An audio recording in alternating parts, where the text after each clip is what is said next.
Hello students, welcome to Triple Bright Academy. Students, हम अपनी weekly current affair series को continue करते हुए आज कवर करेंगे 14 से 20 फरवरी के करंट अफेयर्स। सभी इंपॉर्टेंट पॉइंट्स को अच्छे से कवर करने की कोशिश करेंगे। अगर हमसे जुड़े रहना चाहते हैं, do subscribe channel, press the bell icon. तो देखते हैं पहली इंपॉर्टेंट न्यूज़ लास्ट वीक से। तो यहाँ पर स्टूडेंट हमारे पास न्यूज़ है वर्ल्ड सस्टेनेबल डेवलपमेंट समिट को लेकर 2021। देखिए, वर्ल्ड सस्टेनेबल डेवलपमेंट समिट हुआ है और इसको इनोग्रेट किया हमारे प्राइम मिनिस्टर नरेंद्र मोदी जी ने। ठीक है, इसकी थीम आप याद रखिएगा, redefining our common future, safe and secure environment for all. देखिए, समझने की कोशिश कीजिएगा, जब भी हम बात करते हैं सस्टेनेबल डेवलपमेंट की, तो बच्चों do remember the word sustainable development. इसका मतलब होता है डेवलपमेंट इन सच अ वे कि हम फ्यूचर जनरेशन की नीड के साथ कॉम्प्रोमाइज ना करें। डेवलपमेंट इस तरह से हो कि फ्यूचर जनरेशन की नीड्स के साथ कोई कॉम्प्रोमाइज ना करना पड़े। तो यहाँ पर आपको समझना पड़ेगा कि इस पूरे प्रोग्राम में हमारे पास टेरी का अहम योगदान रहा और इस बार पार्टनर कंट्री रही यूके, यूनाइटेड किंगडम। तो ये भी आपसे पूछा जा सकता है। टेरी के बारे में बात कर लेते हैं। बहुत इंपॉर्टेंट संस्था है और इसकी फुल फॉर्म है the energy and resource institute. तो ये जो इंस्टीट्यूट है स्टूडेंट 1974 से देश के लिए काम कर रहा है। एक नॉन प्रॉफिट संस्था है। बेसिकली एनर्जी को कैसे प्रॉपरली सस्टेन किया जा सके और सस्टेनेबल डेवलपमेंट की बात करता है। जैसे भारत में कई सारे प्रोग्राम्स भी हैं जो इसके इनिशिएटिव पर चलाए गए ताकि सस्टेनेबल डेवलपमेंट को कहीं ना कहीं अचीव किया जा सके। सो टेरी की जब मैं बात करता हूँ, इसका हेडक्वार्टर बच्चों न्यू दिल्ली में आपको देखने को मिलेगा। ठीक है, और इसके डायरेक्टर जनरल है अजय माथुर। जी हाँ, याद रखिएगा, इसके डायरेक्टर जनरल कौन है? डॉक्टर अजय माथुर, जिनके बारे में आज की वीडियो में एक और इंपॉर्टेंट बात हम करेंगे। अभी अब वेट कीजिएगा। एक चीज स्टूडेंट मैं यहाँ पर और क्लियर करना चाहूंगा कि जो टेरी है वो कई सारे इंपॉर्टेंट काम करती है, लेकिन अभी आपने सुना होगा कि ग्रीन बिल्डिंग्स को रेटिंग दी जाती है। हमारे पास एक नया कंसेप्ट भारत में शुरू हुआ है, rating of green buildings. Green buildings का मतलब है जो एनवायरमेंट फ्रेंडली बिल्डिंग्स है, उनकी रेटिंग्स के लिए हमारे पास क्या होता है, एक सिस्टम लॉन्च हुआ है गृह के नाम से। ठीक है, आप याद रखिएगा, इस रेटिंग में महत्वपूर्ण रोल कौन प्ले करता है? टेरी। टेरी वो संस्था है जो ग्रीन बिल्डिंग्स की रेटिंग्स में गवर्नमेंट की हेल्प करती है और उस प्रोग्राम का नाम है गृह। तो आप मुझे कमेंट सेक्शन में एच का मतलब बताइए जरा कि एच का मतलब क्या होता है गृह में। इसकी एक फुल फॉर्म है, आप मुझे कमेंट सेक्शन में कमेंट करके बताइए कि इन गृह एच स्टैंड फॉर व्हाट।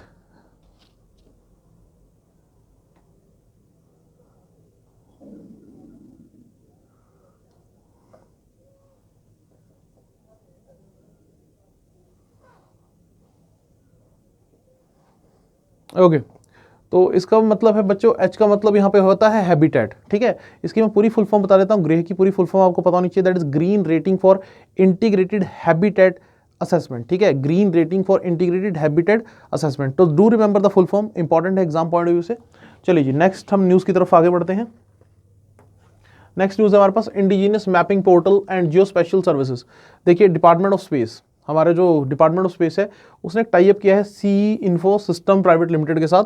और इनका आगे आने वाले टाइम में क्या काम रहेगा कि हमारे पास इसरो की हेल्प से और मैप माई इंडिया की हेल्प से ये गूगल मैप्स का और जो गूगल अर्थ सर्विस का है उसका अल्टरनेटिव भारत में प्रोवाइड कर सकें। मतलब कि फ्यूचर में हो सकता है कि गूगल मैप की जगह आपको इंडियन मेड कोई मैप सिस्टम देखने को मिले। उसके लिए डिपार्टमेंट ऑफ स्पेस ने कौन सी कंपनी के साथ यहाँ पर एमओयू साइन किया है वो आप याद रखिएगा। तो that is CE info systems private limited.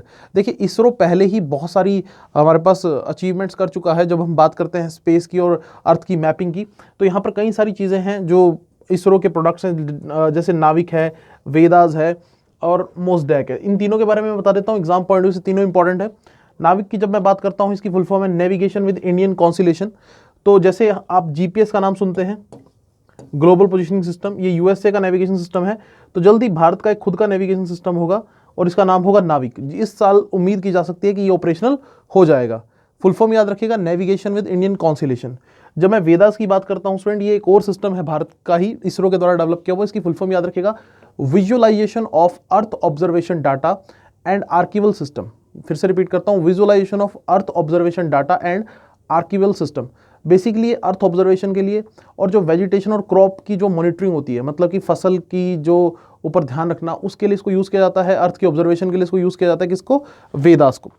जब मैं बात करता हूँ स्टूडेंट मोसडैक की, तो मोसडैक का भी अपना अलग फंक्शन है। MOSDAC here stand for meteorological and oceanographic satellite data archival centre. मैं फिर से रिपीट कर देता हूँ, meteorological and oceanograph satellite data archival centre. तो ये दो सिस्टम्स हैं जो अभी रिसेंटली मैंने आपको बताया।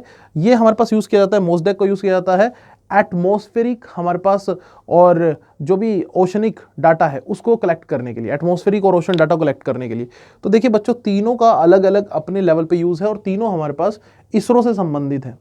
तो आपसे पूछा जा सकता है कि हमारे पास क्रॉप मॉनिटरिंग के लिए इसरो कौन सा सिस्टम यूज़ करता है, तो आप याद रखिएगा वेदास सिस्टम को यूज़ करता है। इसरो हमारे पास एटमॉस्फेरिक सिस्टम को मैनेज करने के लिए, मॉनिटर करने के लिए, मॉनिटर करने के लिए कौन सा सिस्टम यूज़ करता है, तो मोसडेक यूज़ करता है। तो do remember these systems, important है एग्जाम पॉइंट ऑफ व्यू से। ओके, एक क्वेश्चन मैं आपसे यहाँ पर पूछना चाहूँगा कि नाविक हमारा खुद का एक नेविगेशन सिस्टम है जिसको इसरो ने हमारे पास बहुत हद तक डेवलप कर लिया, ऑलमोस्ट इस साल तक उम्मीद की जा सकती है ऑपरेशनल हो जाएगा। इसमें टोटल कितने सैटेलाइट्स का ग्रुप है जो इस सिस्टम को चलाएगा? कितने सैटेलाइट्स डिप्लॉय किए गए हैं नाविक को ऑपरेशनल बनाने के लिए? जल्दी से कमेंट सेक्शन में कमेंट करके बताइएगा।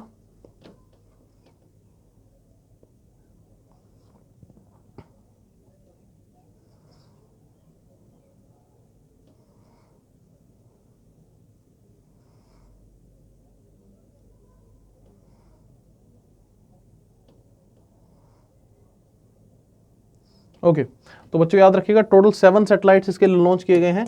7 सैटेलाइट्स लॉन्च हो चुके हैं और जहां तक उम्मीद की जा रही है कि नाविक इस साल तक ऑपरेशनल हो जाएगा और हमारा खुद का एक नेविगेशन सिस्टम होगा, जैसा कि हमारे पास वर्ल्ड की कई सारी डेवलप कंट्रीज का है। जैसे रशिया का रोसकॉस्मोस है, चाइना की बात करूँ तो चाइना ने बाइडू नाम से अपना नेविगेशन सिस्टम बनाया है, ठीक है।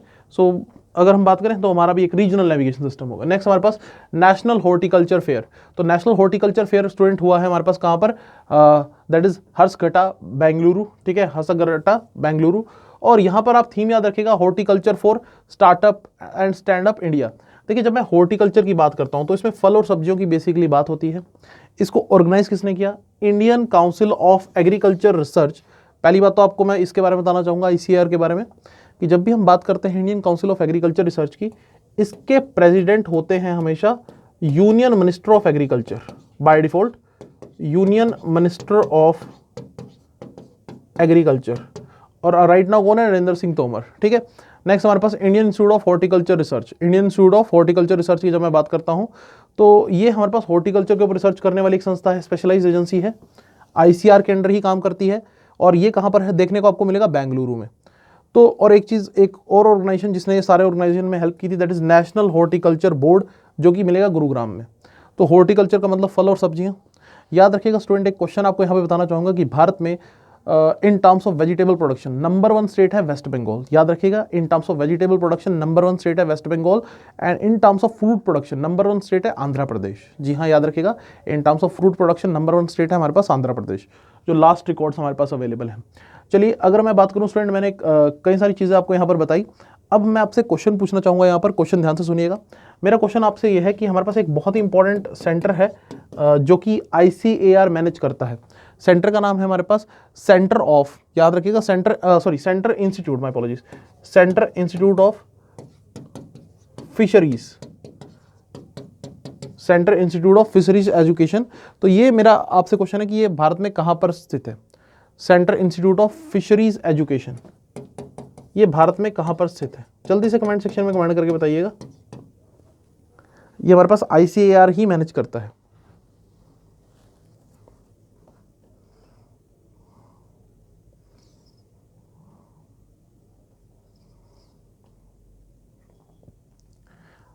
Okay, centre institute of fisheries education देश के एक महत्वपूर्ण इंस्टीट्यूट में से एक है स्टूडेंट, और ये आपको देखने को मिलेगा मुंबई में। जी हाँ, याद रखिएगा, मुंबई में। एक चीज़ और बताना चाहूँगा स्टूडेंट, ICAR हमारे पास कई सारे इंपॉर्टेंट इंस्टीट्यूट्स को मैनेज करता है। उसमें से एक बहुत इंपॉर्टेंट आपको देखने को मिलेगा हरियाणा के करनाल डिस्ट्रिक्ट में, that is national dairy research institute, NDRI। National dairy research institute आपको कहाँ देखने को मिलेगा? करनाल में, ठीक है। और वो भी हमारे पास ICAR के द्वारा ही मैनेज किया जाता है। चलिए जी, नेक्स्ट आगे चलते हैं। हमारे पास voluntary guidelines on food system and nutrition. So देखिए स्टूडेंट, हमारे पास UN की तरफ से गाइडलाइंस आई हैं, ठीक है, नई गाइडलाइंस आई हैं किसको लेकर? फूड सिस्टम एंड न्यूट्रिशन को लेकर। पूरे वर्ल्ड से हंगर को एलिमिनेट करना UN का एक प्रोजेक्ट है। मतलब कि अगर आप कह सकते हैं, जब हम बार बार बात करते हैं सस्टेनेबल डेवलपमेंट गोल्स की, तो उसमें 17 गोल्स हैं, अगर आपको याद हो, जो UN ने अचीव करने हैं। उसमें एक गोल जीरो हंगर भी है, कि पूरे वर्ल्ड से भुखमरी को खत्म करना। याद रखिएगा, 17 गोल्स में से एक गोल जीरो हंगर भी है, कि पूरे वर्ल्ड से भुखमरी को हमने खत्म करना है। तो यहाँ पर आप देखिएगा 47 सेशन हुआ UN committee on world food security, और यहाँ पर आप देखिएगा कि गाइडलाइंस इशू की गई फूड सिस्टम और न्यूट्रिशन को लेकर। देखिए 2030 का यूएन एजेंडा भी है कि हमने क्या करना है, यूएन डिकेड हमारे फूड सस्टेनेबिलिटी अवेलेबल करानी है और UN decade action on nutrition. अब ये भी आप याद रखिएगा, UN decade action on nutrition हमारे पास कब से कब तक है, 2016 से 2025 तक। So do remember that point also, that is also important for your exam. UN की जब मैं बात करता हूँ, यूनाइटेड नेशन, इसका हेडक्वार्टर आपको देखने को मिला न्यूयॉर्क में। और यूएन की कई सारी स्पेशलाइज एजेंसीज है, यूएन की कई सारी स्पेशलाइज एजेंसी है, उसमें से एक है FAO जो स्पेशली फूड और एग्रीकल्चर को लेकर काम करती है थ्रू द वर्ल्ड। तो ये हमारे पास एजेंसी एस्टेब्लिश हुई थी 16 अक्टूबर को, इसीलिए 16 अक्टूबर को बच्चों हम ऑब्जर्व करते हैं world food day. Do remember, हम वर्ल्ड फूड डे का ऑब्जर्व करते हैं 16 अक्टूबर। 1945 में एजेंसी एस्टेब्लिश हुई थी। इसका हेडक्वार्टर आपको देखने को मिलेगा रोम, इटली में। ठीक है, याद रखिएगा, इसका हेडक्वार्टर आपको कहाँ देखने को मिलेगा, रोम, इटली में। चलिए, अगर मैं थोड़ा सा एक अच्छे लेवल का क्वेश्चन आपसे पूछूं यहाँ पर, तो हमारे पास हर साल एक हंगर इंडेक्स आता है, ग्लोबल हंगर इंडेक्स। तो लास्ट अभी 2020 में आया था, 2020 के एंड में। तो मेरा क्वेश्चन आपसे यही है कि 2020 के ग्लोबल हंगर इंडेक्स में इंडिया का रैंक क्या था, क्योंकि इंडिया का रैंक हमेशा थोड़ा खराब ही रहता है ग्लोबल हंगर इंडेक्स में। तो 2020 के ग्लोबल हंगर इंडेक्स में इंडिया का रैंक क्या था, जल्दी से कमेंट सेक्शन में कमेंट करके बताइए।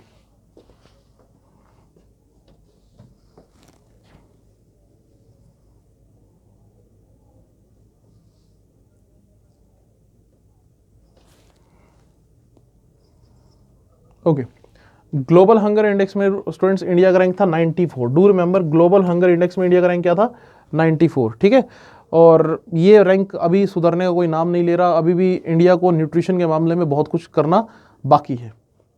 चलिए जी, नेक्स्ट आगे नेक्स्ट न्यूज़ की तरफ चलते हैं। World's first carbon neutral oil, तो रिलायंस इंडस्ट्रीज लिमिटेड को मिले हैं 2 मिलियन बैरल। देखिए बैरल क्या होता है बच्चों, ये ऑयल को मेजर करने की एक यूनिट होती है।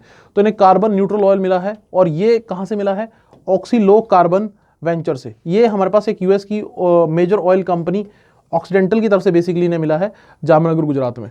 तो ये पहला ऐसा कंसाइनमेंट है वर्ल्ड का जो कार्बन न्यूट्रल ऑयल का है, जो कि यहाँ पर इंडिया में रिलायंस इंडस्ट्रीज को मिला है। रिलायंस इंडस्ट्रीज बहुत तेजी से आगे बढ़ रही है, और इसने एक टारगेट रखा है अपने लिए। याद रखिएगा, इंडिया की सबसे बड़ी कंपनी है in terms of market capitalisation. India की सबसे बड़ी company in terms of market capitalisation Reliance industries.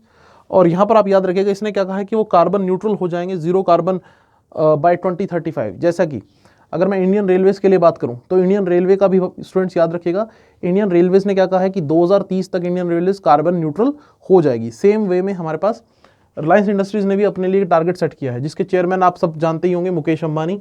उसमें कोई ज़्यादा बड़ी बात नहीं है, क्योंकि सब लोग को वो चीज़ पता ही होती है।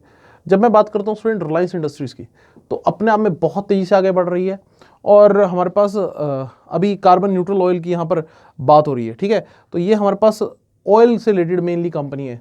तो चलिए, अभी आज की डेट में पेट्रोल डीजल के दाम बहुत बढ़ चुके हैं, और लोग बहुत बात कर रहे हैं कि कच्चे तेल के दाम कम हैं, लेकिन इंडिया में पेट्रोल डीजल के दाम आसमान छू रहे हैं। तो यहाँ पर ऑयल से रिलेटेड बात कर लेते हैं। वर्ल्ड में सबसे बड़ा ऑयल प्रोड्यूसिंग ग्रुप है स्टूडेंट ओपेक। याद रखिएगा, वर्ल्ड में सबसे बड़ा ऑयल प्रोड्यूसिंग ग्रुप कौन सा है, ओपेक। ओपेक की full form organisation of petroleum exporting countries. जी हाँ, फुल फॉर्म याद रखिएगा, organisation of petroleum exporting countries.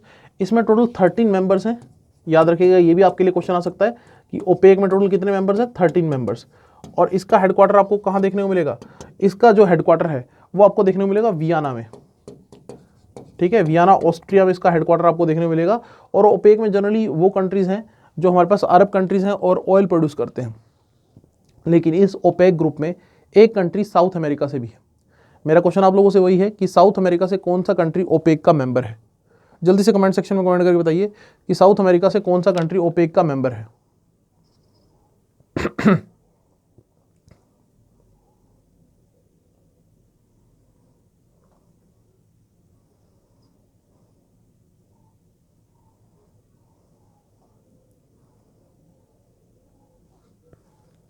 Okay, correct answer है बच्चों वेनेजुएला। जी हाँ, याद रखिएगा, करेक्ट आंसर है हमारे पास वेनेजुएला। तो वेनेजुएला हमारे पास एक साउथ अमेरिकन कंट्री है, लेकिन ऑयल में काफ़ी बड़े लेवल पे रिच है। लेकिन ये सब होने के बावजूद भी इस कंट्री में फाइनेंशियल क्राइसिस चल रहे हैं, that is in South America. ठीक है, so it is one of the member of OPEC from South America. Okay, next हमारे पास student new prime minister of Italy. Italy के नए प्राइम मिनिस्टर बने हैं मारियो ड्रैगी, और ये एक फेमस पर्सनालिटी है पहले ही।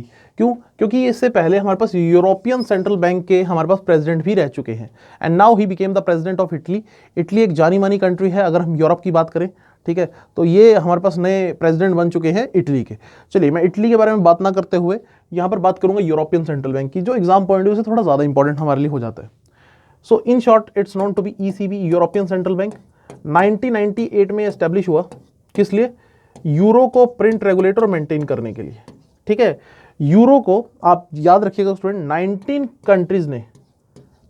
कंट्रीज ने अपनी ऑफिशियल करेंसी डिक्लेयर किया। तो यूरो को कितनी कंट्रीज ने अपनी ऑफिशियल करेंसी डिक्लेयर किया? 19 कंट्रीज। इस बैंक का जो हेडक्वार्टर है, ईसीबी का जो हेडक्वार्टर है, वो आपको देखने को मिलेगा फ्रैंकफर्ट जर्मनी में। ये भी आप याद रखिएगा कि ईसीबी का हेडक्वार्टर आपको कहां देखने को मिलेगा? So that is at Frankfurt Germany. और एक दो चीजें और स्टूडेंट आपको मैं क्लियर करना चाहूंगा यहां पर कि इस बैंक के अभी राइट नाउ प्रेसिडेंट कौन है। तो एक वो फीमेल है अभी राइट नाउ प्रेसिडेंट जो है, तो वो कौन है? क्रिस्टीन लगार्डे, नाम याद रखिएगा, current president of European Central Bank. तो European Central Bank basically European countries के लिए, और स्पेशली यू कहूं तो better to say many European Union countries के लिए करेंसी प्रिंट करता है, दैट इज यूरो। लेकिन सभी यूरोपियन यूनियन के मेंबर्स ने यूरो को अपनी ऑफिशियल करेंसी डिक्लेयर नहीं किया हुआ है। तो मेरा क्वेश्चन, नेक्स्ट क्वेश्चन उसी सब्जेक्टेड है कि यूरोपियन यूनियन में कितनी कंट्रीज राइट नाउ मेंबर्स हैं? आप मुझे कमेंट सेक्शन में स्टूडेंट कमेंट करके बताइए। जब मैं बात करता हूं ईयू की, यूरोपियन यूनियन की, सो यूरोपियन यूनियन में राइट नाउ कितनी कंट्रीज हमारे पास मेंबर्स आपको देखने को मिलेंगी? जल्दी से कमेंट सेक्शन में स्टूडेंट कमेंट करके बताइए।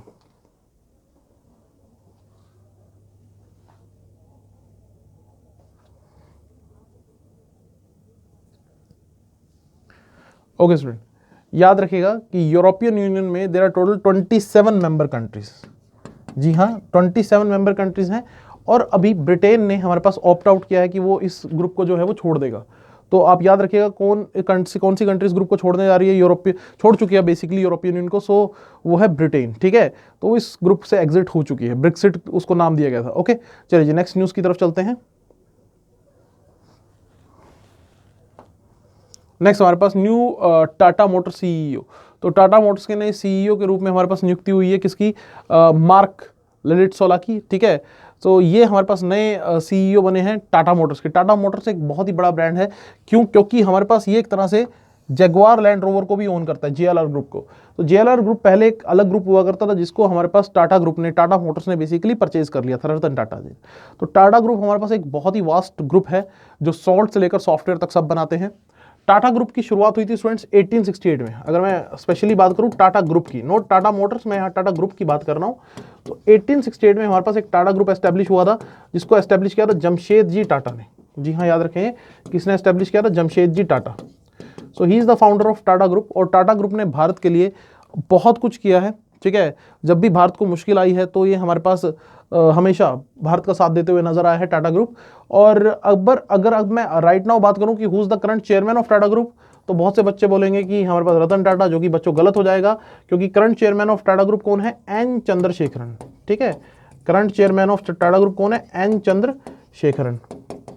एक चीज और बताना चाहूंगा स्टूडेंट यहाँ पर कि टाटा ग्रुप का जो टाटा मोटर्स का जो संबंध है वो मार्को पोलो ऐसे के साथ भी इनका टाई अप है। ये बसेस बनाने का काम करते हैं, ठीक है। तो अगर आप चंडीगढ़ में विजिट करते हो तो जो लो फ्लोर बसेस, ऐसी बसेस आपको देखने को मिलेंगी, तो उसके पीछे मार्को पोलो वर्ड लिखा होता है। तो ये मार्को पोलो ब्राजील की कंपनी है, जिसके साथ मिलकर इंडिया में टाटा ग्रुप जो है वो बसेस की मैन्युफैक्चरिंग करता है, स्पेशली एसी बसेस की।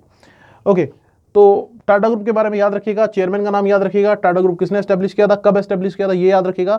और साथ में ये भी याद रखिएगा कि who is the CEO of Tata group. चलिए जी नेक्स्ट न्यूज की तरफ चलते हैं। नेक्स्ट हमारे पास अनमैन्ड स्यूडो सैटेलाइट कैट्स, एक बहुत ही बड़ी अचीवमेंट हमारे पास देखने को मिलेगी जल्दी ही, क्योंकि एचएएल, हिंदुस्तान एरोनॉटिक्स लिमिटेड, जिसका हेडक्वार्टर बेंगलुरु में है और जिसके चेयरमैन है R Madhavan. Do remember the name of the chairman of HAL? R Madhavan.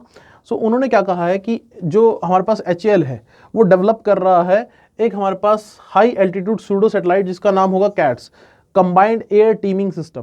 देखिए समझने की कोशिश कीजिए, ये हमारे पास क्या करेगा? नजर रखेगा जो भी हमारे पास अनमैन्ड एरियल व्हीकल्स हैं जो इंडिया के खिलाफ उड़ रहे हैं, तो उनके ऊपर नजर रखेगा और उनको टारगेट को हिट भी कर सकता है। मतलब कि आप समझ के चलिए कि कोई भी यूएवी अगर इंडिया को टारगेट बनाकर आगे बढ़ रहा है तो उसको ये कहीं ना कहीं कॉम्बैट कर सकता है, उसको हैंडल कर सकता है। तो अपने आप में एक बहुत इंटरेस्टिंग बात है। तो एचएएल स्टूडेंट देश को सर्व कर रहा है हमारे पास 1964 से, ठीक है। एचएएल देश को 1964 से सर्व कर रहा है और यहां पर आपको मैं एक और इंटरेस्टिंग चीज बताना चाहूंगा कि ये 5th जनरेशन फाइटर एयरक्राफ्ट भी बना रहा है, HAL बना रहा है 5th जनरेशन फाइटर एयरक्राफ्ट, जिसका नाम होगा AMCA। प्रोजेक्ट का नाम याद रखिएगा, AMCA। जैसे कैट्स एक प्रोजेक्ट है, तो AMCA भी एक प्रोजेक्ट है, और AMCA की फुल फॉर्म है एडवांस मीडियम कॉम्बैट एयरक्राफ्ट। जी हाँ, एडवांस मीडियम कॉम्बैट एयरक्राफ्ट। तो AMCA नाम से 5th जनरेशन फाइटर एयरक्राफ्ट हमारे पास कौन बना रहा है? That is done by HAL। Okay, और HAL इसके अलावा और भी कई सारे प्रोजेक्ट्स में हमारे पास बिजी है। जैसे अगर मैं बात करूं, हमारे पास जो तेजस है, इंडिया का इकलौता इंडिजिनस बिल्ड फाइटर एयरक्राफ्ट, खुद से बनाया हुआ लड़ाकू विमान, वो भी हमारे पास किसने बनाया है? HAL ने बनाया है। ठीक है, चलिए मैं आपसे ये क्वेश्चन पूछ लेता हूं। अभी इंडियन एयरफोर्स ने हमारे पास तेजस को लेकर ऑर्डर प्लेस किया था, तो कितने तेजस प्लेन्स को लेकर ऑर्डर प्लेस किया है इंडियन एयरफोर्स ने रिसेंटली? जल्दी से कमेंट सेक्शन में कमेंट करके बताइए कि इंडियन एयरफोर्स ने कितने तेजस प्लेन का ऑर्डर हमारे पास प्लेस किया है HAL के साथ।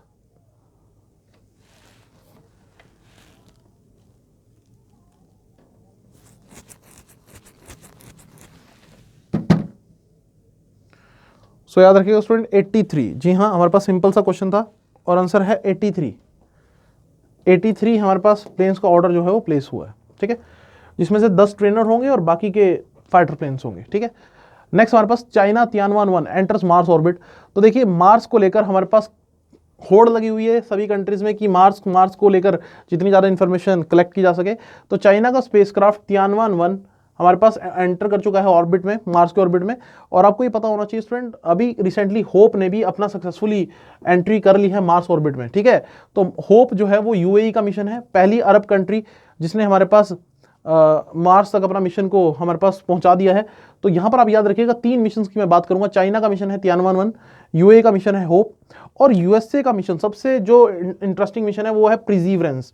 ये हमारे पास बहुत ही इंटरेस्टिंग मिशन है नासा का, जिसमें एक रोवर जो है वो लैंड करेगा on the surface of Mars, जो ऑलरेडी कर चुका है, और वहां से वो लाइफ के बारे में और कई सारी चीजों के बारे में इंफॉर्मेशन कलेक्ट करेगा। जब मैं मार्स की बात करता हूँ, रेड प्लैनेट तो बोलते ही बोलते हैं, लेकिन जो इसका नाम है वो रोमन गॉड ऑफ वॉर के नाम पे पड़ा है बच्चों। याद रखिएगा, किसके नाम पर पड़ा है? Roman God of war. जो रोमन के लड़ाई के देवता है, रोम के लड़ाई के देवता, उनके नाम पर ये जो नाम है आपको देखने को मिलेगा। ठीक है, और फोबोस और डियोमोस। ठीक है, मैं आपको ये बता देता हूँ, किसके जो 2 मून है, ठीक है, उनके नाम भी आपको याद रखने पड़ेंगे, फोबोस और डियोमोस। ठीक है, ये हमारे पास 2 मून हैं जिनके नाम आपको पूछे जा सकते हैं किसी भी एग्जाम में।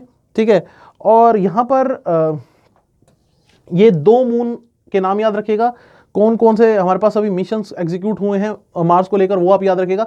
इसरो भी हमारे पास सक्सेसफुल मिशन एग्जीक्यूट कर चुका है, मंगलयान। लेकिन देखते हैं फ्यूचर में हम कोई और नया मिशन मार्स को लेकर लॉन्च कर पाते हैं या नहीं कर पाते। अब मेरा क्वेश्चन एक सिंपल सा है, थोड़ा सा हिस्ट्री से रिलेटेड है। आप मुझे कमेंट सेक्शन में कमेंट करके बताइए, name the first person who observe Mars through telescope. कौन सा ऐसा पर्सन था, कौन सा ऐसा व्यक्ति था जिसने सबसे पहले मार्स को ऑब्जर्व किया टेलीस्कोप के जरिए? जल्दी से कमेंट सेक्शन में कमेंट करके बताइए।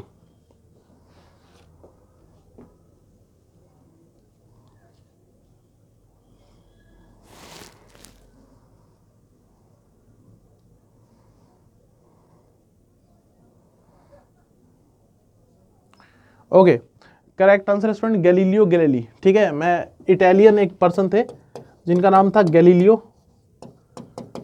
ठीक है, सो गैलीलियो वो पर्सन थे, गैलीलियो गैलीली, जिन्होंने हमारे पास सबसे पहले मार्स को ऑब्जर्व किया था थ्रू टेलीस्कोप। ठीक है, तो ये अपने आप में एक इंपॉर्टेंट क्वेश्चन बन जाता है, क्योंकि मार्स को लेकर आजकल काफी चीजें चल रही है। ठीक है, रेड प्लैनेट के नाम से इसे जाना जाता है। नेक्स्ट हमारे पास Asia's largest 12 kilometre wildlife protection corridor. So आपको यहाँ पर देखने को मिलेगा स्टूडेंट, एशिया का जो लार्जेस्ट है वाइल्ड लाइफ प्रोटेक्शन कॉरिडोर, और ये हमारे पास दिल्ली देहरादून एक्सप्रेसवे पे बनेगा। मतलब कि बेसिकली क्या होगा स्टूडेंट, हम एलिवेटेड कॉरिडोर कब बनाते हैं? ट्रैफिक को मैनेज करने के लिए। लेकिन यहाँ पर एलिवेटेड कॉरिडोर क्यों बनेगा? ताकि जानवर नीचे से पास ऑन हो सके, या फिर अगर उनको ऊपर से पास ऑन कराना है तो वहाँ से हो सके, और ट्रैफिक के बीच में हर्डल जो है वो ना आए। नहीं तो क्या होता है कि एक्सीडेंट की वजह से बहुत सारे जानवर जो है, जंगली जानवर, मारे जाते हैं। तो उसको रोकने के लिए हमारे पास क्या किया जाएगा? हमारे पास जो दिल्ली देहरादून एक्सप्रेसवे बन रहा है, जो कि सहारनपुर से होकर गुजरेगा, तो उसमें हमारे पास 12 किलोमीटर का एलिवेटेड कॉरिडोर बनेगा। एलिवेटेड कॉरिडोर जो कि प्रोटेक्शन के लिए होगा। किसकी प्रोटेक्शन के लिए? हमारे पास जो एनिमल्स हैं, वाइल्ड लाइफ एनिमल्स हैं, उनकी प्रोटेक्शन के लिए होगा। और यहाँ पर आप समझिए स्टूडेंट, ये एशिया का जो लार्जेस्ट वाइल्ड लाइफ कॉरिडोर है वो कंसीडर एक तरह से किया जाएगा। ठीक है, तो अपने आप में एक इंटरेस्टिंग चीज हो जाती है। इसको हमारे पास बनाने का काम कौन करेगा? देखिए, प्रोजेक्ट हमारे पास ऑब्वियसली एग्जीक्यूट करेगा ministry of road, shipping and highways. और एक चीज और स्टूडेंट, जितने भी हाईवे ज्यादातर भारत में बनते हैं, उनको बनाने का काम किसकी देखरेख में होता है? NHAI, national highway authority of India. ये वो संस्था है जो हमारे पास ज़्यादातर हाईवेज को बनाने का भारत में काम करती है। और NH44, नेशनल हाईवे 44 भारत का सबसे लॉन्गेस्ट हाईवे है, ये भी आप याद रखिएगा, NH44 लॉन्गेस्ट हाईवे है। लेकिन हमारे पास एक और संस्था है बच्चों जो बॉर्डर एरियाज में हाईवे बनाने का काम करती है, BRO, बॉर्डर रोड ऑर्गेनाइजेशन। ठीक है, बॉर्डर रोड ऑर्गेनाइजेशन हमारे पास बॉर्डर एरियाज में काम करती है for the establishment of roads. तो मेरा क्वेश्चन आप लोगों से ये है कि BRO कौन से मिनिस्ट्री के अंडर आती है? BRO संस्था जो है बॉर्डर रोड ऑर्गेनाइजेशन, वो कौन सी मिनिस्ट्री के अंडर आती है? जल्दी से कमेंट सेक्शन में कमेंट करके बताइए, BRO comes under which ministry?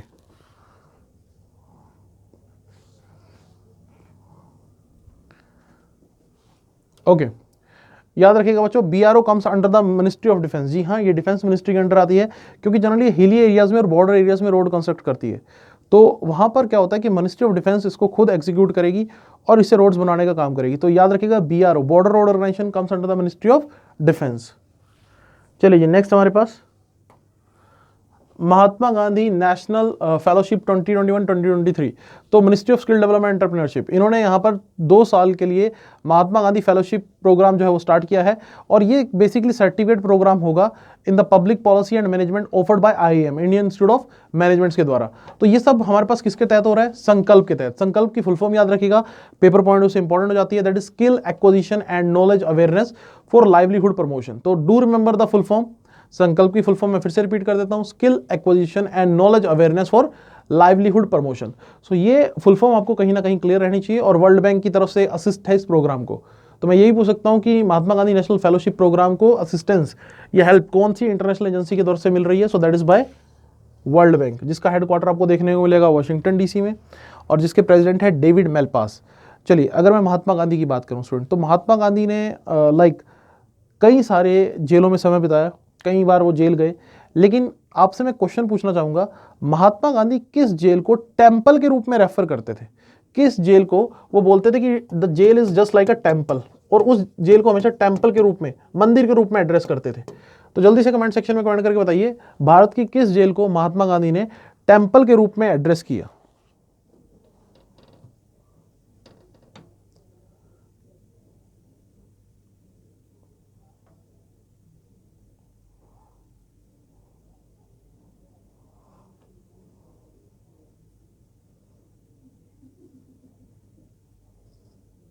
Okay, तो याद रखिएगा बच्चों, दैट इज यरवड़ा जेल। ठीक है, यरवड़ा जेल जो कि कहाँ है? हमारे पास पुणे में, दैट इज इन महाराष्ट्र। इसमें हमारे पास फेमस पूना पैक्ट भी साइन हुआ था, जो कि डॉक्टर BR अम्बेडकर और महात्मा गांधी के बीच में एक पैक्ट साइन हुआ था, पूना पैक्ट। और इसी जेल को महात्मा गांधी जब भी एड्रेस किया करते थे, वो टेम्पल के रूप में इस जेल को एड्रेस किया करते थे। तो अपने आप में एक इंटरेस्टिंग क्वेश्चन हमारे पास बन जाता है।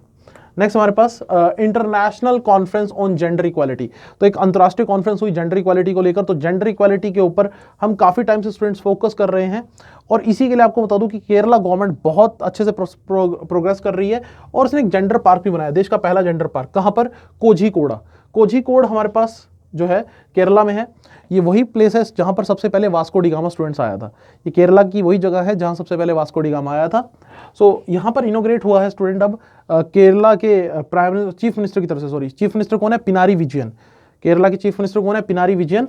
तो उनकी तरफ से इनोग्रेट हुआ है हमारे पास international conference on gender equality. So अगर मैं बात करूँ स्टूडेंट, तो यहाँ पर UN भी एक तरह से पार्टनर था, और थीम जो रही gender sustainable entrepreneurship and social business. ठीक है, और mediating the role of empowerment. तो ये सारे पॉइंट्स जो हैं आप याद रखिएगा कि international conference on gender equality Bharat में कहाँ हुई? सो ये कोझीकोड केरला में। मेरा क्वेश्चन आप लोगों से ये है कि देखिए, चीफ मिनिस्टर तो हमें पता है पिनारी विजयन है केरला के। Who is the current governor of Kerala? बहुत आसान क्वेश्चन पूछ रहा हूं, who is the current governor of Kerala? जल्दी से कमेंट सेक्शन में कमेंट करके बताइए। सीधा सीधा क्वेश्चन आपसे किसी भी एग्जाम में पूछा जा सकता है कि who is the current governor of Kerala?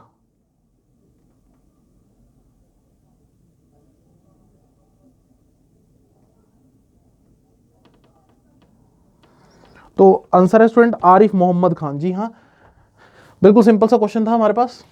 Answer याद रखिएगा, आरिफ मोहम्मद खान। ठीक है, he is presently working as governor of Kerala, ठीक है, और बहुत ही लर्नड पर्सन है, काफी चीजों के बारे में इंफॉर्मेशन रखते हैं, ठीक है। नेक्स्ट न्यूज हमारे पास आ जाती है ग्लोबल पल्सेस आउटपुट।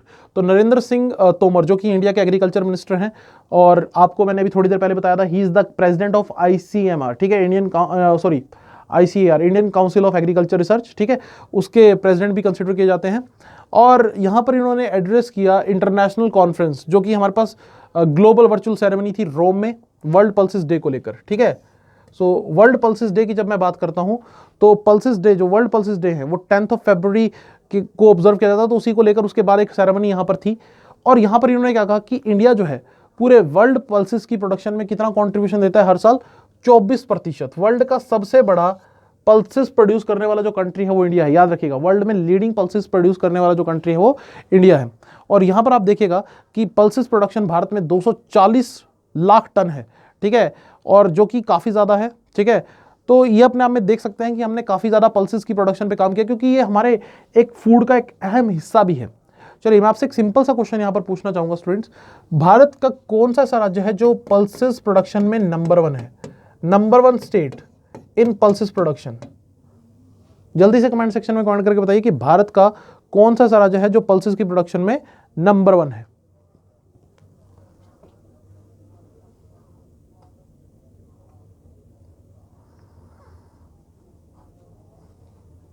ओके, तो याद रखिएगा स्टूडेंट, पल्सेस प्रोडक्शन में हमारे पास नंबर 1 स्टेट है मध्य प्रदेश। जी हाँ, याद रखिएगा, पल्सेस प्रोडक्शन में नंबर 1 स्टेट आपको देखने को मिलेगी मध्य प्रदेश। ओके, चलिए जी नेक्स्ट न्यूज की तरफ चलते हैं। नेक्स्ट न्यूज हमारे पास है global deaths in road accident in the world bank report. तो वर्ल्ड बैंक को लेकर हमारे पास कई सारी रिपोर्ट्स आ जाती है वर्ल्ड बैंक की तरफ से। तो यहाँ पर एक रिपोर्ट आई है traffic crash injuries and disabilities the burden of Indian society. तो यहाँ पर एक बड़ी ही चिंताजनक खबर हमारे पास देखने को मिली, वो क्या कि हमारे पास अगर हम देखें तो पूरे वर्ल्ड के जो व्हीकल्स हैं इंडिया के पास वो कम है, ठीक है, 1% ऑफ द वर्ल्ड व्हीकल, लेकिन जो डेथ होती है ग्लोबल डेथ वो 11% है।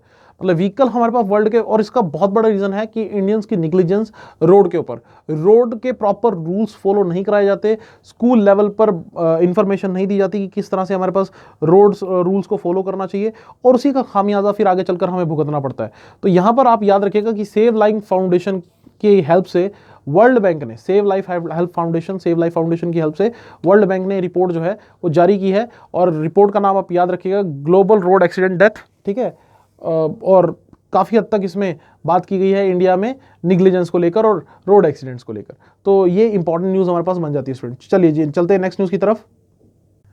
नेक्स्ट हमारे पास ऋषभ पंत को आईसीसी ने डिक्लेयर किया student player of the month for January. Okay, और साथ ही यहां पर देखने को मिलेगा कि फीमेल कैटेगरी में ये अवार्ड दिया गया है शबनम इस्माइल को। देखिए स्टूडेंट, अगर हम बात करें, आईसीसी ने रिसेंटली एक ट्रेंड सेट किया कि वो हर महीने डिक्लेयर करेंगे प्लेयर ऑफ द मंथ। तो जनवरी हमारे पास पहला महीना था जब उन्होंने ये जो सिस्टम है वो स्टार्ट किया है। तो अगर हम बात करें आईसीसी की, तो ICC stand for international cricket council, ये क्रिकेट की हमारे पास रेगुलेटरी बॉडी है, और इसमें हमारे पास चेयरमैन आपको देखने को मिलेंगे ग्रेग बार्कले।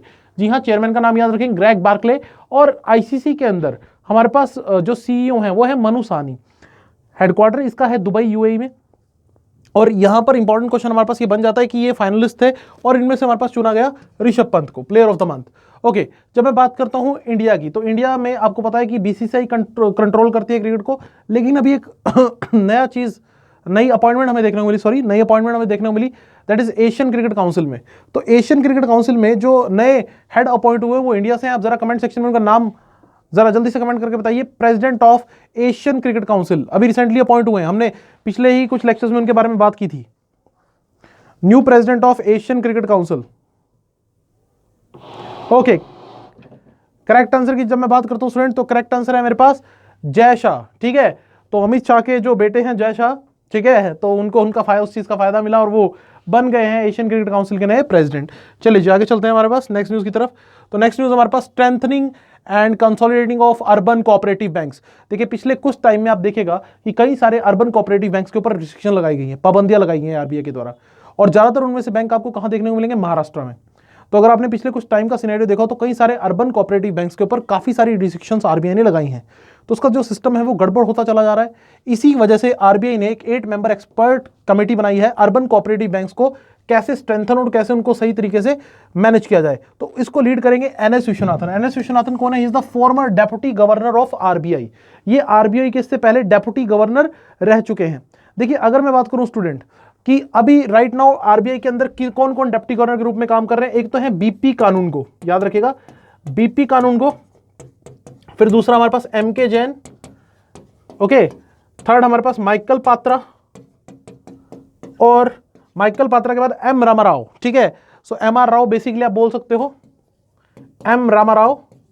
सो ये हमारे पास 4 लोग हैं जो आरबीआई में डिप्टी गवर्नर के रूप में काम कर रहे हैं, और गवर्नर आपको पता ही होंगे शक्तिकांता दास। तो इनका नाम याद रखना भी student exam point of view से जरूरी है। मेरा क्वेश्चन आप लोगों से है कि अभी तक फीमेल कोई गवर्नर आरबीआई की नहीं अभी तक कोई बने हैं, लेकिन डेप्यूटी गवर्नर जरूर बने हैं। तो name the first female deputy governor of RBI, जल्दी से कमेंट सेक्शन में कमेंट करके बताइए, name the first female deputy governor of RBI.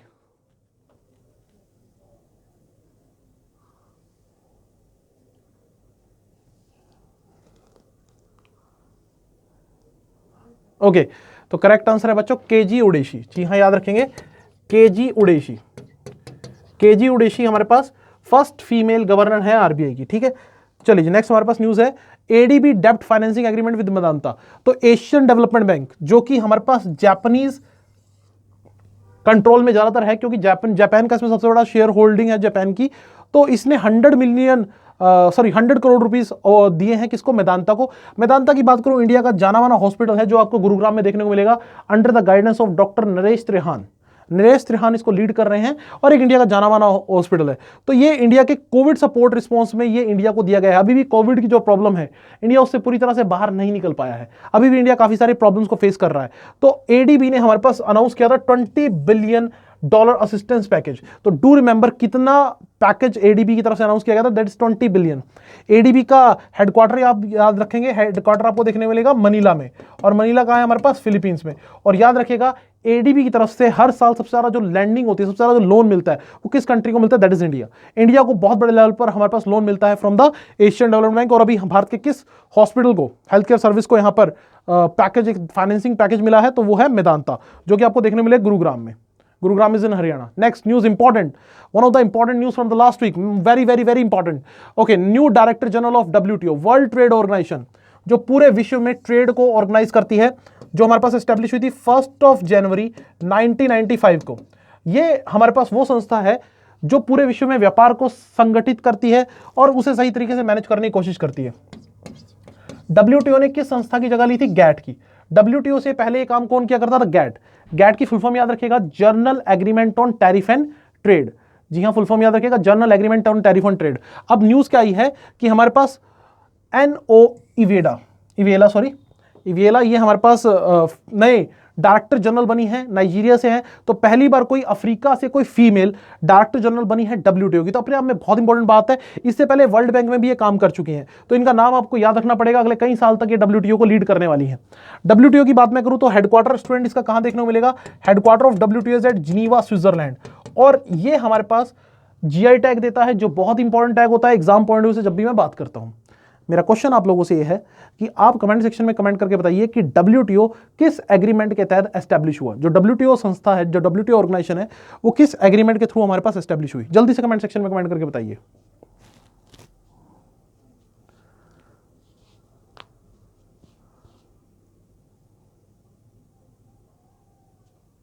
Okay, correct answer है स्टूडेंट, करेक्ट आंसर है मैराकेश एग्रीमेंट। ठीक है, ये हमारे पास मोरक्को में है और एक एग्रीमेंट हुआ था 1994 में। इस एग्रीमेंट के तहत हमारे पास एक संस्था देखने को मिली और उस संस्था का नाम है हमारे पास WTO, वर्ल्ड ट्रेड ऑर्गेनाइजेशन, जो कि अपने आप में एक इंपॉर्टेंट क्वेश्चन मेरे पास हो जाता है। तो 2025 तक हमारे पास ये जो है इवेला, ठीक है, NO इवेला, ये हमारे पास रहेंगी director general of WTO। Next हमारे पास doctor Ajay Mathur, elected as director general of ISA। अभी थोड़ी देर पहले हम टेरी की बात कर रहे थे। TERI here means the energy and resource institute. तो उसके जो डायरेक्टर जनरल हैं वो हमारे पास बने हैं नए, जो उसके हेड हैं वो बने हैं नए director general of international solar alliance ISA, जो भारत की पहली महत्वपूर्ण अंतर्राष्ट्रीय संस्था है जो पूरे विश्व में सोलर एनर्जी को प्रमोट करने की बात करती है। ISA का बच्चों हेडक्वार्टर याद रखेंगे, हेडक्वार्टर अगेन आपको गुरुग्राम में देखने को मिलेगा। तो बहुत सारी इंपॉर्टेंट चीजों के जो हेडक्वार्टर हैं वो गुरुग्राम, हरियाणा में आपको देखने को मिलेंगे। इंटरनेशनल सोलर अलायंस भी उनमें से एक है। तो इसके नए हेड कौन बने हैं? डॉक्टर अजय माथुर। अगर आपने पीसीएस का एग्जाम दिया होगा, पंजाब सिविल सर्विस का जो रिसेंट एग्जाम हुआ था, उसमें भी हमारे पास आईएएस से रिलेटेड क्वेश्चन था, स्टेटमेंट्स दी गई थी और उसके बारे में क्वेश्चन पुट अप किया गया था। इस संस्था का काम पूरे विश्व में सोलर एनर्जी को प्रमोट करना है। जैसा कि इंडिया का टारगेट क्या है? To produce 100 gigawatt of solar energy. India का टारगेट क्या है? To produce 100 gigawatt of solar energy and that is to be done by 2022। 2022 से पहले पहले हमने ये टारगेट जो है वो अचीव करना है, ये हम लक्ष्य लेके चल रहे हैं। एक बात और याद रखिएगा, इस ऑर्गेनाइजेशन को एस्टेब्लिश करने में इंडिया का साथ दिया था किस कंट्री ने? फ्रांस ने। तो इंडिया और फ्रांस ने मिलकर इस आईएसए नाम से संस्था को हमारे पास एस्टेब्लिश किया था। तो ये अपने आप में हमारे पास बहुत इंपॉर्टेंट संस्था हो जाती है स्टूडेंट, जब भी मैं एग्जाम पॉइंट ऑफ व्यू से बात करता हूं। तो ये जो पॉइंट्स है सारे आप याद रखेंगे, एग्जाम पॉइंट ऑफ व्यू से काफी ज्यादा रेलिवेंट है। चलिए जी नेक्स्ट न्यूज की तरफ चलते हैं। नेक्स्ट हमारे पास India third Kalvari class submarine. देखिए ये भी अपने आप में एक डिफेंस से इंपॉर्टेंट न्यूज है। इंडिया का एक बहुत ही इंपॉर्टेंट प्रोजेक्ट है प्रोजेक्ट 75, और ये इंडिया किसके साथ मिलकर कंडक्ट कर रहा है? French company the naval group के साथ। एक फ्रांस की कंपनी है द नेवल ग्रुप, उसके साथ मिलकर इंडिया ये प्रोजेक्ट जो है वो कंटिन्यू कर रहा है। और इसमें इंडिया 6 सबमरीन बनाएगा, 6 स्कॉर्पियन क्लास सबमरीन। तो पहले तो आपको बताना चाहिए जो प्रोजेक्ट 75 है, इंडिया कौन सी कंट्री के साथ मिलकर एग्जीक्यूट कर रहा है? फ्रांस के साथ। कितनी सबमरीन मिलेंगी? 6 स्कॉर्पियन क्लास सबमरीन मिलेंगी, जिसमें से तीसरी सबमरीन अभी डिलीवरी हुई है, जिसका नाम है हमारे पास, अगर हम बात करें, आईएनएस करंज। इससे पहले कंधेरी नाम की सबमरीन हमारे पास डिलीवर हो चुकी है। तो आईएनएस करंज नाम की सबमरीन जो है वो हमारे पास डिलीवर हुई है। उसके बनाने का काम किया मेजागांव डॉक शिप बिल्डर लिमिटेड ने। तो मेजागांव डॉक शिप बिल्डर्स कहाँ है? मुंबई, महाराष्ट्र में। ये सारे पॉइंट्स बहुत बहुत रेलिवेंट है स्टूडेंट जब मैं एग्जाम पॉइंट ऑफ व्यू से बात करता हूं। और सबमरीन किसी भी देश के लिए आज के डेट में बहुत इंपॉर्टेंट हो जाती है। और स्कॉर्पियन क्लास सबमरीन ऑल्दो अच्छी होती है, लेकिन इससे भी बेटर होती है हमारे पास न्यूक्लियर पावर्ड सबमरीन। तो मेरा क्वेश्चन आप लोगों से वही है कि आप भारत की पहली न्यूक्लियर पावर्ड सबमरीन का नाम मुझे कमेंट सेक्शन में कमेंट करके बताइए। Name the India's first nuclear powered submarine.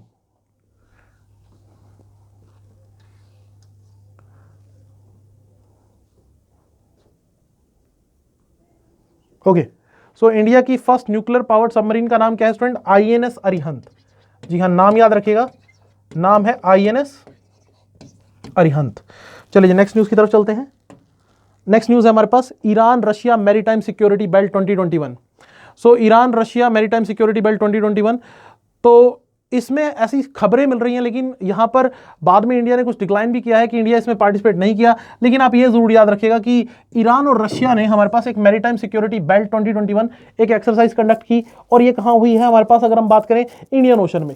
बहुत सी न्यूज ऐसी आई हैं कि इंडिया ने इसमें पार्टिसिपेट किया है, लेकिन बाद में इंडिया की कुछ सोर्सेज ने यह भी कहा कि इंडिया ने इसमें ऑफिशियली कोई पार्टिसिपेशन नहीं किया। लेकिन आप याद रखिएगा कि ईरान के साथ किस कंट्री ने हमारे पास मैरीटाइम सिक्योरिटी बेल्ट में पार्टिसिपेट किया? तो वो है रशिया। और ये बहुत ही ज्यादा एक एग्रेसिव मूव है टुवर्ड्स यूएसए, क्योंकि आपको पता होना चाहिए कि ईरान और यूएसए के बहुत ज्यादा स्ट्रेंगल्ड रिलेशन है। और यूएसए ने, आपको पता होगा, कासिम सोलेमानी की किलिंग की थी, जो हमारे पास Islamic revolutionary guard corps IRGC से सब्जेक्टेड था। तो याद रखिएगा इंपॉर्टेंट क्वेश्चन जो इस न्यूज से हमें पता चलता है वो क्या, कि इस्लामिक रेवोल्यूशनरी गार्ड कॉर्प्स ये कौन सी कंट्री की एक इंपॉर्टेंट ऑर्गेनाइजेशन है? तो याद रखिएगा ये हमारे पास ईरान से रिलेटेड एक इंपॉर्टेंट ऑर्गेनाइजेशन है, ईरान से सब्जेक्टेड है। तो ये कहीं ना कहीं मुझे याद रखना है। इसमें बाकी ज्यादा डिटेल में आपको जाने की बिल्कुल भी जरूरत नहीं है, लेकिन जो पॉइंट्स मैंने यहां पर बताए वो आप याद रखेंगे। Next, Amazon India to begin its first manufacturing line. So Amazon India, Amazon आपको पता है वर्ल्ड की सबसे बड़ी आईटी रेवेन्यू जनरेट करने वाली कंपनीज में से एक है, बहुत बड़े लेवल पे पैसा कमाती है, और इसी वजह से जेफ बेजोस एक समय पे पूरे वर्ल्ड के रिचेस्ट पर्सन थे। लेकिन अभी सबसे बड़ी न्यूज क्या थी कि जेफ बेजोस ने, याद रखिएगा पहला पॉइंट तो, कि जेफ बेजोस ने डिक्लेयर कर दिया है कि नए सीईओ कौन होंगे अमेजन के? Andy Jassy. पूरे वर्ल्ड वाइड जो अमेजन के नए सीईओ होंगे वो होंगे एंडी जेसी। तो ये एक तो मुझे याद रखना है कि न्यू सीईओ ऑफ अमेजन। तो अमेजन इंडिया जो इसकी एक सब्सिडरी है, उसने पहली मैन्युफैक्चरिंग लाइन इलेक्ट्रॉनिक्स की मैन्युफैक्चरिंग के लिए कहां लगाई है? चेन्नई में। तो चेन्नई में ये इलेक्ट्रॉनिक्स इक्विपमेंट की मैन्युफैक्चरिंग करेंगे, और उसमें इनका पार्टनर रहेगा हमारे पास फॉक्सकॉन। फॉक्सकॉन बच्चों याद रखिएगा ताइवान की कंपनी है जो बहुत बड़े लेवल पर इलेक्ट्रॉनिक्स इक्विपमेंट की मैन्युफैक्चरिंग करती है। इवन आपको मैं ये बता दूं कि एप्पल जो है, एप्पल के जो आपके आईफोन होते हैं उसको बनाने का काम भी हमारे पास फॉक्सकॉन करती है, जो कि ताइवान की एक कंपनी है।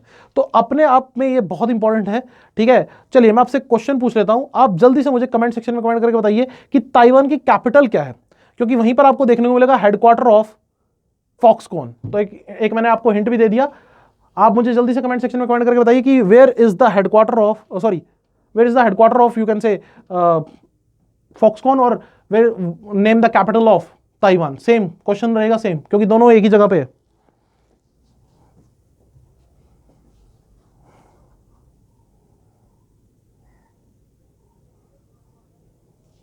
ओके, करेक्ट आंसर स्टूडेंट हमारे पास ताइपी। तो ये हमारे पास ताइवान की कैपिटल भी है बच्चों, और इसके अलावा आपको जो फॉक्सकॉन का हेडक्वार्टर है वो भी यहीं पर ताइपे में देखने को मिलेगा। ठीक है, चलिए जी नेक्स्ट न्यूज की तरफ चलते हैं। नेक्स्ट न्यूज है महाराजा सुहेल देव मेमोरियल। तो प्राइम मिनिस्टर ने हमारे पास नींव रखी है महाराजा सुहेल देव मेमोरियल की, कहां पर? बहराइच उत्तर प्रदेश में। ठीक है, बहराइच उत्तर प्रदेश में हमारे पास नींव रखी है। तो अपने आप में एक इंपॉर्टेंट न्यूज हो जाती है, क्योंकि ये सुहेल देव राजा अपने टाइम पर बहुत ही एक शूरवीर किस्म के राजा हुआ करते थे। इन्होंने हमारे पास गाजी सैयद सलर मुसाद, जो कि भांजा था, भतीजा था हमारे पास मोहम्मद गजनी का, ठीक है, महमूद ऑफ गजनी या मोहम्मद गजनी भी इसको बोलते हैं, तो उसका ये भतीजा था। तो उसको इसने डिफीट किया था हमारे पास, किसने? महाराजा सुहेलदेव ने। तो उनका एक हमारे पास एक यहां पर मेमोरियल बनाया जाएगा, कहां पर? बहराइच उत्तर प्रदेश में। और यहां पर एक लेक का नाम याद रखिएगा, दैट इज चित्तौरा लेक। ठीक है, चित्तौरा लेक, ये आपको देखने को मिलेगी कहां पर? In the state of Uttar Pradesh. चलिए, जब मैं बात करता हूं महमूद ऑफ गजनी की, तो इसने 17 टाइम्स इंडिया को इन्वेड किया। और इसके साथ एक हमारे पास एक पर्सन हुआ करता था जिसने एक बहुत ही फेमस बुक लिखी, किताबुल हिंद। तो मेरा क्वेश्चन आप लोगों से वही है कि किताबुल हिंद बुक जो है वो किसने लिखी है? जल्दी से कमेंट सेक्शन में कमेंट करके बताइए कि किताबुल हिंद जो बुक है वो हमारे पास किसने लिखी है?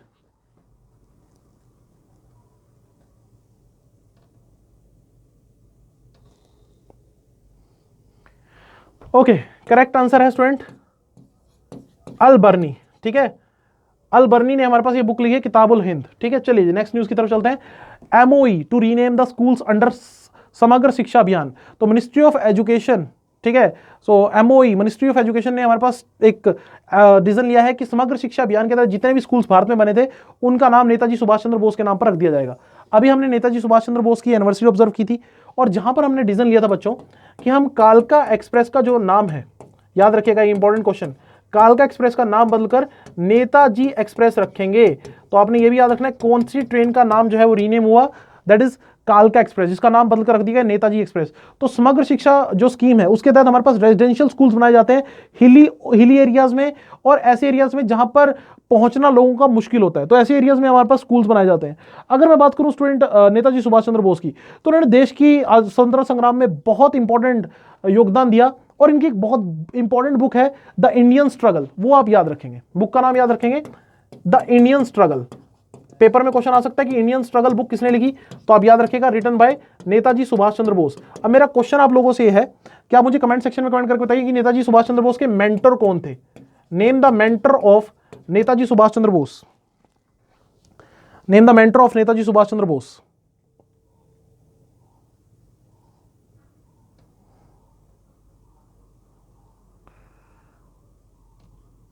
जो इनको मतलब काफी सारी चीजों में एडवाइस करते थे, तो वो कौन थे स्टूडेंट? चित्तरंजन दास। जी हाँ, याद रखिएगा चित्तरंजन दास जो थे वो मेंटर थे नेताजी सुभाष चंद्र बोस के। ठीक है, ओके, नेक्स्ट हमारे पास किरण बेदी को रिमूव कर दिया गया है पौंडीचेरी के लेफ्टिनेंट गवर्नर के रूप में।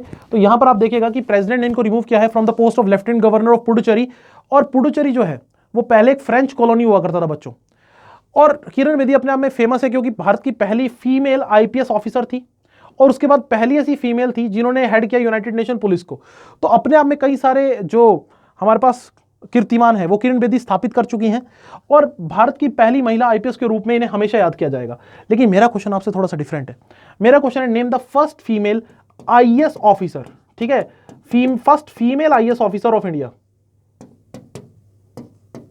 First female IAS officer of India. Name the first female IAS officer.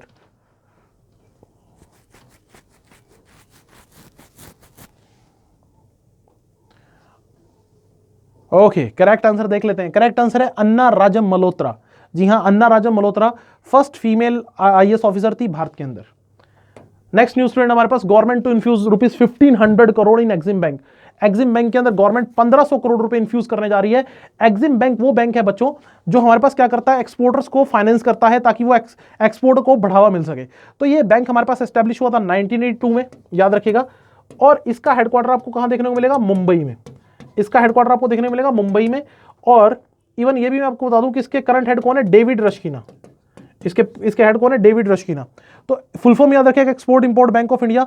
और उससे भी इंपॉर्टेंट क्या है कि इसकी ऑथराइज कैपिटल को बढ़ाकर 20,000 करोड़ कर दिया गया है।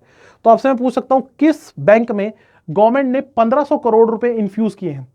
एक्सिम बैंक के साथ एक और हमारे पास एंटिटी एस्टेब्लिश की गई थी, that is NABARD, in the same year 1982 में हमारे पास ये दो बड़ी एंटिटीज देखने को मिली थी, NABARD national bank for agriculture and rural development and Exim bank. मेरा क्वेश्चन ये है, ये दोनों ऑर्गेनाइजेशंस कौन से 5 ईयर प्लान के अंदर एस्टेब्लिश किए गए थे? ये दोनों एंटिटीज कौन से 5 ईयर प्लान के अंदर एस्टेब्लिश किए गए थे? जल्दी से कमेंट सेक्शन में कमेंट करके बताइए।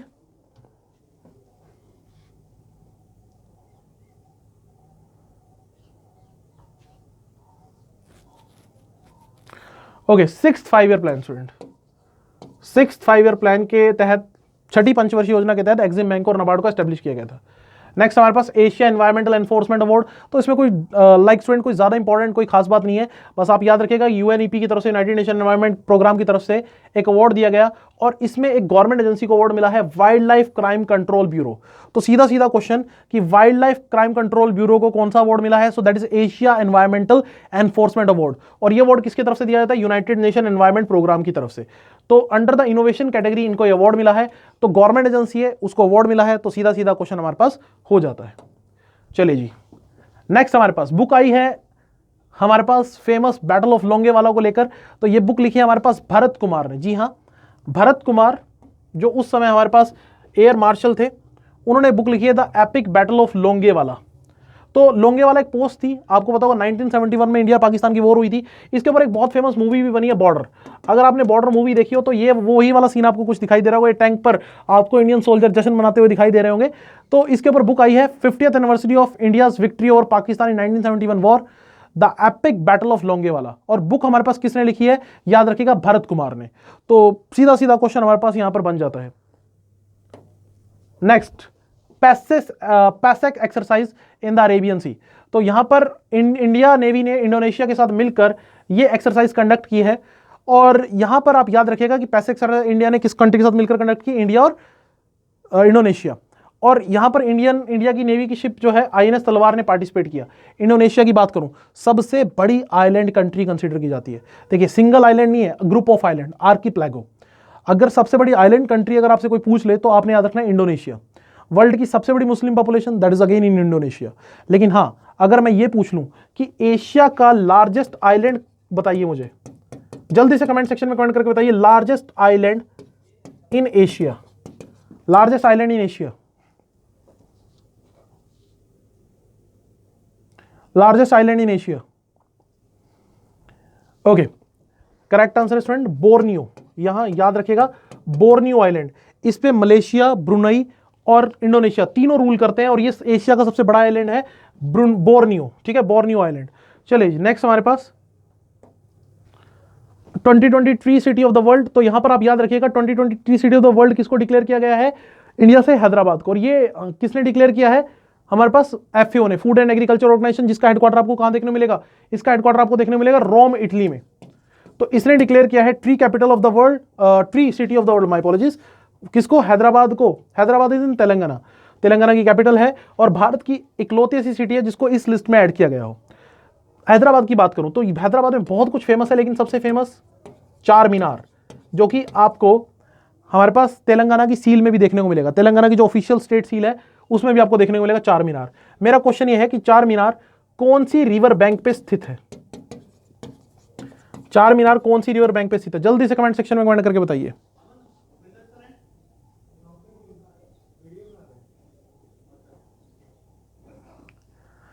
तो चार मीनार स्थित है हमारे पास मूसी रिवर, मूसी रिवर के किनारे। ठीक है, और याद रखिएगा एक बड़ा इंटरेस्टिंग पॉइंट बताता हूं स्टूडेंट, मूसी रिवर पूरे हैदराबाद शहर को दो हिस्सों में बांट देती है। तो याद रखिएगा हैदराबाद शहर कौन सी रिवर के किनारे बसा हुआ है? तो अगेन मूसी रिवर। चार मीनार कौन सी रिवर के किनारे है? तो अगेन मूसी रिवर। ठीक है, okay, last news for the day student, 2020 Tokyo Olympic की जो प्रेसिडेंट है वो हमारे पास डिक्लेयर हो गई है, शिको हाशिमिटो। तो आपको पता होना चाहिए कि टोक्यो ओलंपिक्स पहले 2020 में होने थे, लेकिन कोविड के चलते वो 2021 में होंगे और शिको हाशिमोटो इसके नए प्रेसिडेंट होंगे। इवन आपको मस्कट भी याद रखना है, मस्कट एक ऑफिशियल फिगर होती है। ठीक है, एक तरह से डिजाइन होता है। तो मेरिटोवा यहां पर मस्कट रहेगा और अगर जो पैरालंपिक है उसके लिए मस्कट रहेगा सोमीटी। और आपको मैं स्टूडेंट ये भी बता दूं कि जो नेक्स्ट ओलंपिक होने हैं वो 2024 में, अगर मैं बात करूं 2024 में वो होंगे पेरिस में। याद रखिएगा 2024 के ओलंपिक कहां होंगे? पेरिस, फ्रांस में। तो अगर हम बात करें स्टूडेंट, ये थी लास्ट वीक की इंपॉर्टेंट न्यूज। आशा करता हूं आपको सब अच्छे से समझ आया होगा। हमसे जुड़े रहिए। Thank you, have a nice day.